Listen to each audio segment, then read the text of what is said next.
अस्सलामु अलैकुम। कराची में एक और दिल दहला देने वाली वारदात, अफसोसनाक वाकया।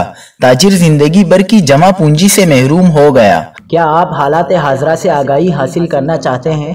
खबर के पीछे छुपे असल हकाइक जानना चाहते हैं? तो अभी सब्सक्राइब कीजिए जिलमिल पाकिस्तान को और साथ ही घंटी के निशान पर क्लिक कर दें।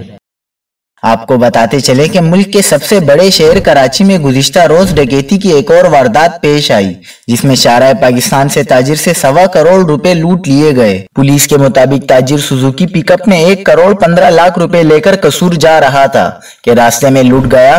पुलिस ने बताया है कि ताजिर रमजान साथी और ड्राइवर समेत गाड़ी में एफबी एरिया के ब्लॉक 17 से गुजर रहा था कि दूसरी गाड़ी में सवार 3 मुल्जिमान ने ताजिर की गाड़ी रोकी।